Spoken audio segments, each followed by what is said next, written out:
नमस्कार, स्वागत है आप सभी का हमारे इस खास कार्यक्रम आखिर क्यों में। हमेशा की तरह मेरे साथ यहाँ स्टूडियो में मौजूद है विश्व के जाने माने ज्योतिष, लाल किताब एवं वास्तु के माहिर श्री संजय चोपड़ा जी।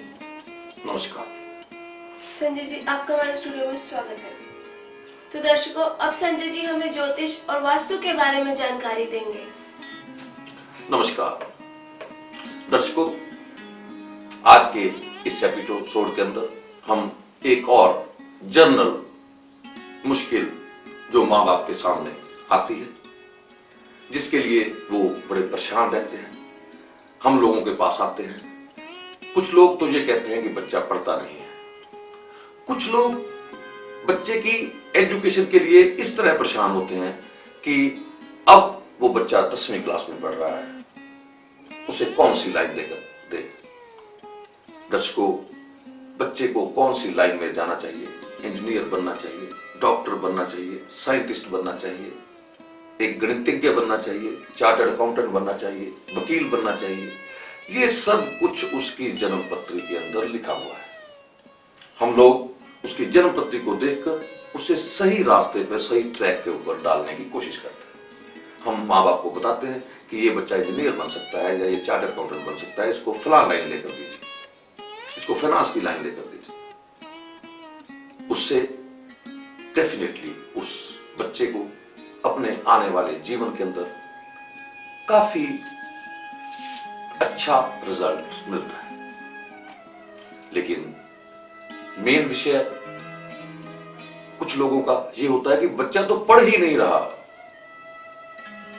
वो भी जन्म पत्री को देखकर उसका कौन सा ग्रह उसको तंग कर रहा है, सटीक उपाय बताए जा सकते हैं। लेकिन इन जनरल हम देखते हैं कि जो लोग हम लोगों से नहीं मिल पाते, हम लोगों को अप्रोच नहीं कर पाते, उनके लिए हम बड़े सिंपल आसान उपाय बताना चाहेंगे। बच्चा नहीं पढ़ता है तो उसके लिए वास्तु की एक दिशा है। अगर बच्चे को नॉर्थ ईस्ट या नॉर्थ ईस्ट की तरफ का कमरा दे दिया जाए तो उसका ब्रेन शार्प होने लगता है, उसका मन पढ़ाई की तरफ बढ़ने लगता है, उसका मन शरारतें करने से पीछे हटता जाता है। वो बच्चा दिन प्रतिदिन अपने दिमाग का प्रयोग अपनी किताबों पे करने लगता है। इसी तरह हम वास्तु में दिशा निर्धारित करते हैं। अगर आप अपने बच्चे को गणितज्ञ बनाना चाहते हैं तो उसे ईस्ट की तरफ मुंह करके बैठना चाहिए और पढ़ना चाहिए। अगर अपने बच्चे को आप टेक्निकल बनाना चाहते हैं तो उसके लिए आप उस बच्चे का मुंह नॉर्थ की तरफ करके बैठे और अपनी पढ़ाई शुरू करें। डेफिनेटली उसको इस चीज का फायदा मिलेगा। दर्शकों, लाइनें बहुत हैं, जन्म पत्री को देखकर सटीक दिशा बताई जा सकती है, माँ बाप की इच्छा की पूर्ति की जा सकती है। लेकिन जो बच्चा नहीं पढ़ता, ज्योतिष में भी उसके बड़े आसान उपाय हैं। सबसे आसान उपाय, जो बच्चा हफ्ते में एक बार किसी भी दिन मंदिर, मस्जिद, गुरुद्वारा या कोई भी धर्म स्थान जिसे कि वो फैमिली मानती है, वहां पर अगर केले बांटता है, केले लेकर जाता है, वहां चढ़ा देता है, केलों की कोई गिनती नहीं है, दर्जन 2 दर्जन, तो उससे भी उसका ब्रेन शार्प होना शुरू हो जाता है, वो बच्चा अच्छा पढ़ना शुरू हो जाता है। इसी तरह बृहस्पति को उच्च करने के लिए हम लोग ये भी कहते हैं कि इस बच्चे से पीली वस्तुओं का दान करवाइए।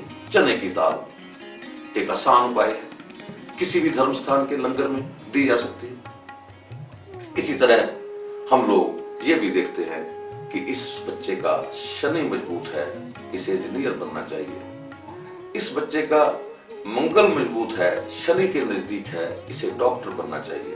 तो हम उसके मुताबिक उसकी जन्म पत्री को देखकर उपाय बताते हैं। लेकिन ये जो जनरल उपाय मैंने आपको बताए कि वास्तु के मुताबिक एक बच्चे को नॉर्थ ईस्ट या नॉर्थ ईस्ट में बैठना चाहिए और वहीं बैठकर अपनी पढ़ाई करनी चाहिए, उसी एरिया के अंदर उसका बेडरूम होना चाहिए, ये डेफिनेटली उसको शार्प करने के अंदर सहायक होगा।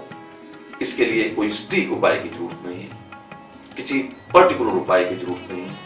हमारा पर्पस उसके ब्रेन को शार्प करना है। लेकिन अगर हम ये चाहते हैं कि इसकी एजुकेशन टेक्निकल हो जाए, उस वक्त हम उसको ये कहते हैं कि आपने जब पढ़ना है उस वक्त आपका मुंह सिर्फ नॉर्थ की तरफ होना चाहिए। इसी तरह जर्नल बच्चों को मैंने बताया कि वो केलों का दान धर्म स्थान के ऊपर करें, उससे डेफिनेटली उनका ब्रेन शार्प होगा।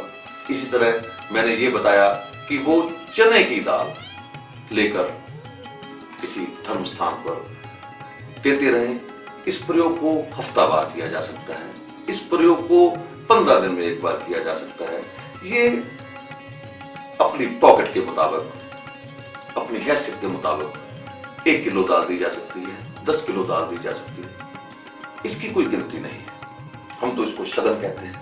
जो आदमी धर्म स्थान पर पीली वस्तुएं लेकर जाता है, डेफिनेटली उसका बृहस्पति स्ट्रांग होता है। जब बृहस्पति स्ट्रांग होता है तो वो अच्छा पढ़ने लग जाता है, माँ बाप की समस्या खत्म होती जाती है। इसी एजुकेशन के बारे में जो हम बोल रहे हैं, लोगों की ये भी एक समस्या है कि बच्चा पढ़ता तो है लेकिन नंबर कम आते हैं। इसका भी बड़ा सिंपल सा उपाय है। अगर किसी बच्चे के साथ ऐसे हालात पैदा होते हैं कि उसका ब्रेन भी शार्प है, पढ़ता भी बहुत है, लेकिन पेपर देने जब जाता है उस वक्त पजल हो जाता है, बड़ा सिंपल उपाय है। उस बच्चे के लिए इन जनरल उसके सिरहाने की तरफ रात को सोते समय एक पानी का गिलास रखें। सुबह उठे उस पानी के गिलास को किसी गमले के अंदर डाल दें, उसकी पजलनेस खत्म हो जाएगी, उसको याददाश्त के अंदर बढ़ोतरी मिलेगी, उसकी याददाश्त बढ़ जाएगी। ऐसी छोटी छोटी चीजों का प्रयोग अगर जनरल इंसान करता है तो उसको अवश्य फायदा मिलता है। इसमें कोई शक नहीं कि उसके जन्म पत्री के अंदर कौन से ग्रह प्रबल है, उसे कौन सी एजुकेशन लेनी चाहिए, वकील बनना चाहिए, डॉक्टर बनना चाहिए, वो तो जन्म पत्री को देखने के बाद ही बताया जा सकता है। लेकिन आज जो मैं उपाय बता रहा हूं, इन जनरल सभी बच्चों के लिए फायदेमंद होंगे।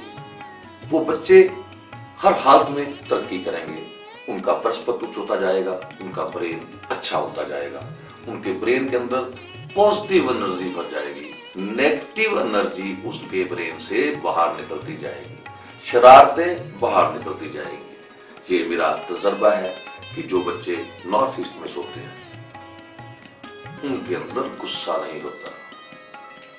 अगर गुस्सा नहीं होता तो माँ बाप उस बच्चे को ज्यादा पसंद करते हैं।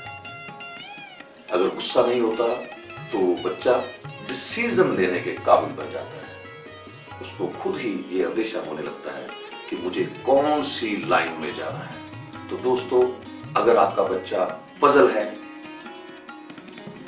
उसके लिए आप हमसे कॉन्टेक्ट कर सकते हैं। हम बताएंगे कि उसको कौन सी लाइन लेनी है, हम बताएंगे उसका कौन सा दान करना है। वो एक सटीक उपाय होंगे। लेकिन अगर वो बच्चा रात को सिरहाने पानी रखकर सुबह किसी गमले में डालता है, गमला किसी भी पौधे का हो सकता है, तुलसी हो सकती है, बेसिकली कहने का भाव ये है कि उस पानी को उस स्थान पर डाला जाए जहां पर किसी के पैर ना आए। इसीलिए हमने किसी गमले को चुन लिया कि गमले के अंदर पानी डाल दिया जाए। डेफिनेटली उसकी पजलनेस कम होगी, और जो आदमी पजल नहीं होता उसकी विद्या बढ़ती जाती है, उसका दिमाग अच्छे कार्य की तरफ चलता है और वो अपने जीवन के अंदर तरक्की करता है। माँ बाप अपने बच्चे से पूर्ण संतुष्ट हो जाते हैं। हमने देखा कि बहुत सी जन्मपत्रियां हम लोगों के पास आई, हमने उनको उपाय बताए। बच्चा 10वीं में 3rd डिवीजन ले रहा था और +2 के अंदर उसका रैंक इतना ऊंचा हो गया कि वो 1st डिवीजन तो उसने ली, डिस्टिंक्शन तो उसने ली, और उसके साथ साथ वो एक शहर में फर्स्ट आया। इन उपायों में दोस्तों बहुत ज्यादा ताकत है। ये उपाय बहुत सस्ते हैं, ये उपाय बहुत कारागार है। जो लोग धर्म को मानते हैं, धर्म की पूजा करते हैं, धर्म कोई भी हो सकता है। केले मस्जिद में भी चढ़ाए जा सकते हैं, केले गुरुद्वारे में भी चढ़ाए जा सकते हैं, केले मंदिर में भी दिए जा सकते हैं, केले किसी ऐसी संस्था में भी दिए जा सकते हैं जिसको कि हम कहते हैं कि हम तो फलां गुरु को मानते हैं, उस गुरु के डेरे पर दिए जा सकते हैं। धर्म तो धर्म है, सभी धर्म बराबर है। मुझे ये लगता है कि आप लोग अपने बच्चों से मेरे बताए हुए छोटे छोटे उपाय करवाओगे और आप संतुष्ट होंगे, आपके बच्चे एक अच्छा जीवन यापन करेंगे। तो दर्शकों, हम आपको बताएंगे कि जीवन सार क्या चीज है।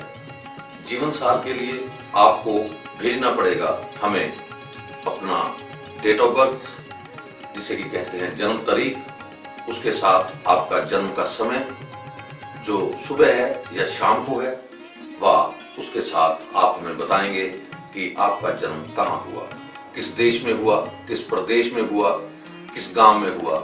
इन सब चीजों को इकट्ठा कर हम आपका जीवन सार बनाएंगे, जो कि 1 वर्ष या 10 वर्ष के लिए होगा।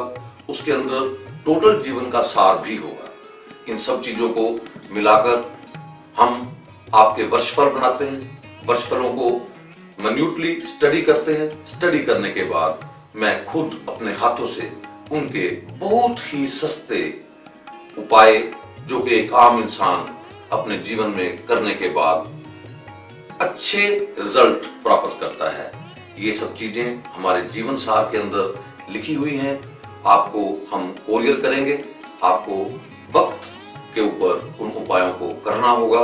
जैसे ही आप उन उपायों को करेंगे तो आप अपने जीवन को सफल बना सकेंगे। ये जीवन सार लाल किताब के अनुसार उपाय बताता है, ताकि आप सस्ते वनस्पति के ऊपर आधारित व मेटल के ऊपर आधारित बिना किसी मंत्र तंत्र के उपाय करें, आसान उपाय करें व अपने जीवन को सफल बनाएं। ये जीवन सार एक ऐसी पुस्तिका है जिसको पढ़ने के बाद आप अपने जीवन में सभी तरह की दिशाएं प्राप्त कर सकते हैं। आपको कौन सा काम करना चाहिए, आपको कब मकान बनाना चाहिए, नहीं बनाना चाहिए, या आपको अपने कौन से शिक्षा क्षेत्र के अंदर जाना चाहिए, ये सारी चीजें मोटे रूप से जीवन सार में लिखी होती हैं।